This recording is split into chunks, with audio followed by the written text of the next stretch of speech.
намайг Имнэрлэгдэг. Би Баянгол дүүргийн Монгийн Цогцлбор сургуулийн 7-гийн Г ангиас сурагч. Бид өнөөдөр Улаанбаатар хотоос 30 гаруй хүүхэд энэ Монгол өв соёлыг таниулах гэж малчин айл тавьчихсан байна. Бид өнөөдрийн турш 7 төрлийн үйл ажиллагаа хийх бөгөөд манай найзууд одоо тэнд малын сарвчин дээр хонь шиг хураг харж байгаа. Хэдүүлээ тийшээ явцгаая.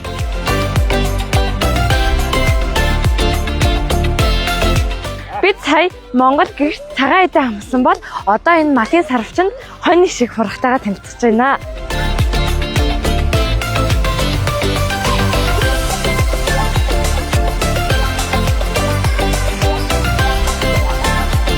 Чи хураг авсан уу?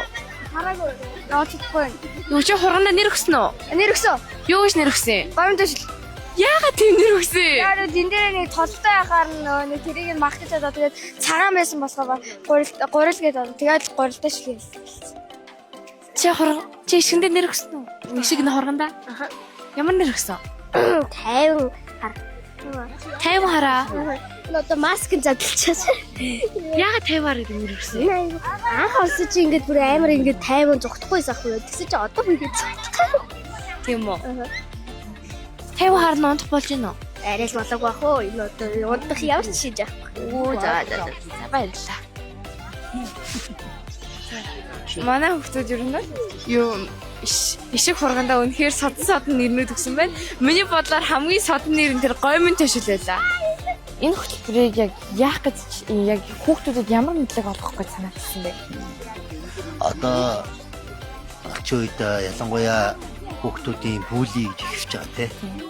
Дээрээс нь хүүхдүүдийн стрессийн хэмжээ энэ стрессийг бууруулах хүүхдүүдийн бүлий гэдэг юм чинь багасхын тулд бие биенийгээ хайрладаг, өрөвчин хэмжин байдаг. Одоо чи найзаагаа ингээд бүх юмыг нь хайрлж ингээд ойлгодог байх хэрэгтэй шүү дээ. Тэгвэл нэг нэрлэхгүй шүү дээ. Тэгэхээр Монгол хүний үндсэн өгөгдөл бол бие биенийгээ хайрладаг. Монгол хүн хамгийн өрөвчлөөд нэгжлэлтэй байдаг гэдэг. Энэ өгөгдлийг чинь нууцсан ишиг урахтай дагуулж өсдөг. Тэгээд өөрийн гэсэн алдуутай байдаг ч юм уу. Энэнийг босол хэлбэр болгож байгаа.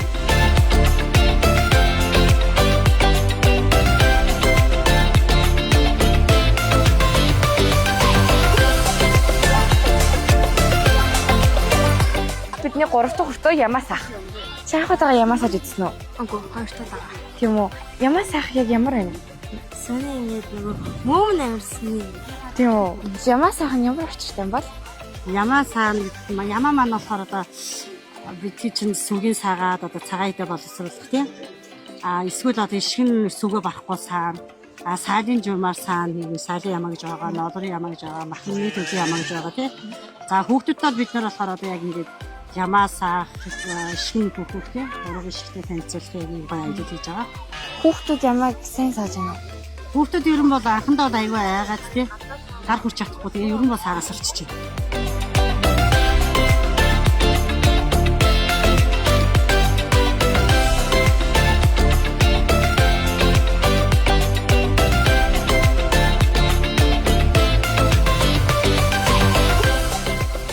Засан минь уу? Та яг Улаанбаатараас хүүхдүүд авчирж энэ хөтөлбөрийг хийсэн бэ? Тэгэхээр энэ бол ерөөсөө нөгөө өрөвч нинжин босралтай болгоно гэж бид нар яриад байдаг шүү дээ. Тэгвэл өрөвч нинжин босралтай хүн бол тэгэхээр байгалыг хайрладаг, амьтныг хайрладаг, хүнийг хайрладаг энэ сэтгэлтэй үнийг өрөвч нинжин босралтай хүн гэж хэлж байгаа байхгүй. Энэ хүрээндээ бид нар яаж юм гэхээр өрөвч нинжин сэтгэлийг суулгахын тулд зөвхөн сургалтын арга зүйгээр ч юм уу ярих боломжгүй байна. Тэгэхээр хүүхдүүд маань яг энэ амьдрал ахуй дээр ингээд би малчин ахуй дээр ирээд өөрсдөө ингээд энэ одоо амьтныг хайрлах, хураг шиг хайрлах энэ сэтгэлгээ цаашдаа нөгөө хүнийг хайрлах сэтгэлгээ болоосоо биднээсээ явж байгаа. Тэр нь бол хамгийн гол одоо босрол бол хүний нөгөө одоо зөв зүйлийг ингээд хүнийг хайрлах босрлохгүй. Тэгээ тэр үднээсээ биднээс энэ empathy education маань өрөвчлөмж босрлох зорилготой хийж байна гэсэн. Цаашдаа энэ маань хэрэгжээд хэлбэл Улаанбаатар хотын хүүхдүүд маань өнөөдөр энэ малчин ахуй дээр гараад энэ босролыг одоо аваасаа бид хүсэж байгаа. Яагаад гэвэл энэ одоо хураг шиг хайрлах, амьтантай харилцах тэр үедээ Монгол ахуй одоо бид нар ямар чухал юм бэ гэдэг хүүхдүүд ойлгох хэрэгтэй.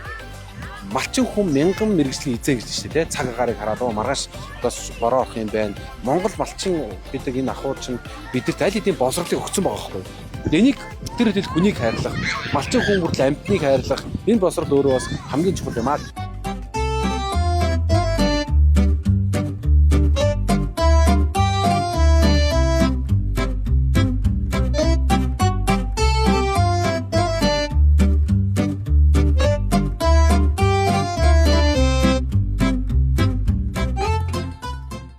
манай дөрөвдөг хүртээ болохоор хүүхдүүд ишгээ чимгэлсэн байна. Одоо харцгаая. Энэ ишиг хувцас өмсөд хүзөөний зүлцсэн байна. Чи ишгээ яагаад ингэж хувцсан бэ? Яа гэдэг би Орос сургуульд болохоор ингээд тэгээд гоё зүйлтэй гаргая. Орос болох гол хичээгээ тэгээд юмс. За. Энэ ишгээ Орос ишиг болох гэж ингэ чимгэлсэн нэ. Ер нь бол манай энэ Монгол хүн гэдэг өдөрлөг маань хүүхдүүдийн төсөөснөөс илүү давсан, илүү хөгжилтэй Монгол улс соёлоо танилцуулсан байлтай байна. За хэдүүлээ дараагийнхаа хүүхдөрөө явцгаая. Монгол хүн өдөрлөгийнхэн маань хүүхдүүдийн зургийг дараад угааж өгч байгаа маань хэдүүлээ одоо энэ охин руу явцгаая. Сэмнэ. За манай Монгол хүн өдөрлөгийнхэн маань чиний зургийг ингэ дараад угааж өгч байгаа шүү. За.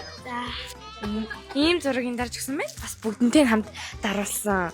Ийм хөөрхөн зургийг угааж өгч байгаа юм байна. За. Баярлалаа. Чамд ер нь энэ хийсэн сэтгэл ямар вэ? Өстой гоё. Өмнө нь хотод байгаа нэг их шиг хураг зурагтаар л үздэг байсан. Одоо л яг амьдаар нь үзэхээр ингээд өстой гоё. За, баярлалаа. За. Бид хоолойд туссан. Энэ бол бидний хамгийн сүүлийн өртөө болох шидэт өртөө. Энэ дотор маань шидэт хорго байгаа. Хүүхдүүд бүгд хурган хүслээ бичээд тэр хурган маань бидний хүслийг биелүүлнэ. Одоо хэдүүлээ явж хүүхдүүдээс яриа. Сэмэногшаа. Сэмэнэ. Та одоо юу хийж байна? Одоо шидэт хурга одоо хүүхдүүдийнхээ хүслийг юу шидэт хургандаа бичээд хүүхдүүдэд итгэлцэл гэдэг бол угаасаа маш чухал зүйл. Хүнд ямар нэгэн аливаа нэгэн байдлаар хүнд итгэхгүй байвал ирээдүйд ямар нэгэн бас нэг хэцүү зүйл болж болох. Хүнд итгэхгүй байвал үнэн зүйлийг хүрт буруу болгож болдог учраас ирээдүйд итгэлцэл гэдэг бол хүний амьд маш томоохон нөлөөлөл гэж боддог. Монгол хөтөлбөрийн маань нэг өдөр одоо ингээд өндөрчөөд бид хаврын турш энэ хөтөлбөрийг явуулахтал та нар бидэнтэй нэгээрээ баярлаа.